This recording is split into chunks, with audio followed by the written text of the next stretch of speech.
चंद्रजीत यादव बात कर रहा हूँ भाई। ये ऑडियो में संदीप मलिक की जो हकीकत है उसको बयां करने के लिए डाल रहा हूँ। आप लोग खुद ही देखिए कि ये संदीप मलिक कितना बड़ा फ्रॉड है। ये जो संदीप मलिक है वो ओल्ड मेडिकल के नाम पे लड़कों की चुतिया काटने का काम कर रहा है, क्योंकि इसकी आईए में जितने भी 10 लड़के हैं अगर उनका आप लोग मार्क्स देखें तो वो सिर्फ ओबीसी मेल कैंडिडेट की जो लास्ट कट ऑफ गई थी 307.23, सबके मार्क्स वही है 307.23। अब अगर देखा जाए पेज नंबर 117, अगर आप लोग पेज नंबर 117 पे देखोगे तो इस पे 307.23 वालों का सिर्फ मेडिकल के लिए मेंशन किया गया है। आप लोग खुद बताओ कि क्या सिर्फ 307 वालों का ही मेडिकल हुआ है? इसमें सिर्फ अपने सिलेक्टेड लड़कों का नाम डलवाया गया है। अगर इनको अपने सिलेक्टेड बच्चों का ही सिर्फ नाम डलवाना था तो बाकी लड़कों से क्यों पैसा लिया? और हाँ, ये तो नॉन ज्वाइनिंग का मैटर था, इसमें दुनिया भर का आर्डर लगाने का क्या मतलब है यार? इसमें जो है कि ये पीके सिंह के रिट का डेली ऑर्डर की कॉपी लगाए हैं जो कि पेज 106 पर है, आप लोग देख सकते हैं। हरिओम सिंह यादव के डेली ऑर्डर की कॉपी लगाए हैं। इन इरिवेलेंट चीज का इस केस में कोई मतलब नहीं है। ये ऑर्डर सिर्फ डेली ऑर्डर की कॉपी जो लगाई गई है वो आईए को मोटा बनाने के लिए, दोहरा तेरा बनाने के लिए ये काम किया गया है। इसका क्या मतलब है?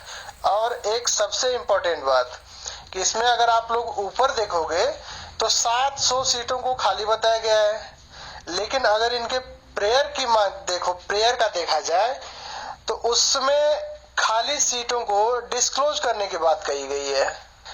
मैं ये कहना चाहता हूं कि अगर 700 सीटें खाली थी तो तुम ये कहते ना कि 700 सीटें भरी जाएं। लड़कों को कंफ्यूजन में तुम क्यों छोड़ रहे हो भाई? एक बार तुम पढ़ भी लेते इसको कि तुम क्या अपने प्रेयर में क्या डिमांड कर रहे हो, क्या कोर्ट से मांग रहे हो। और ये रिट तुम पुरुषोत्तम त्रिपाठी से ही डलवाए हो ना, और बात कर रहे थे तुम एक्सपीरियंस की। अरे एक्सपीरियंस तुमको यहाँ दिखाना चाहिए था ना, और उसी बुढ़े उपेंद्र के कहने पे ही तुम पुरुषोत्तम त्रिपाठी से डलवाए हो ना।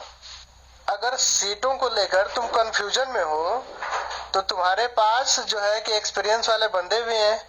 अरे यार, तुम 13,479 की सीटों की मांग कर लेते, जो कि नोटिफिकेशन खुद भर्ती बोर्ड ने डाला था मनोज कुमार के जजमेंट को लेकर। अब एक बात बता, तू पैसा तो सबसे ले रहा है लेकिन सबके भले की बात नहीं सोच रहा है। अगर सबके भले की बात सोचता तो आईए में सबका नाम तू नहीं डलवाता। अब जब तू कुछ कर नहीं पा रहा है तो बीच में टांग क्यों अड़ा रहा है? अभी का जो कोर्ट में जो मैटर चल रहा है वर्टिकल पे, उसमें जो है भर्ती बोर्ड और कोर्ट बहुत अच्छे से फंसे हुए हैं। फिर तुम टाई ब्रेक का मैटर रखकर कोर्ट का ध्यान क्यों डाइवर्ट कर रहे हो मेरे भाई? इससे क्या तुम हासिल करना चाहते हो?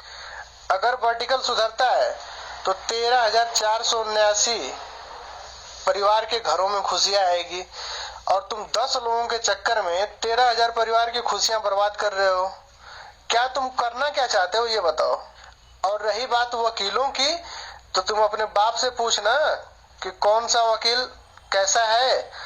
हम इन लोग का जजमेंट ला के और कहते हो कि हम लोग अच्छे वकील नहीं खड़े किए।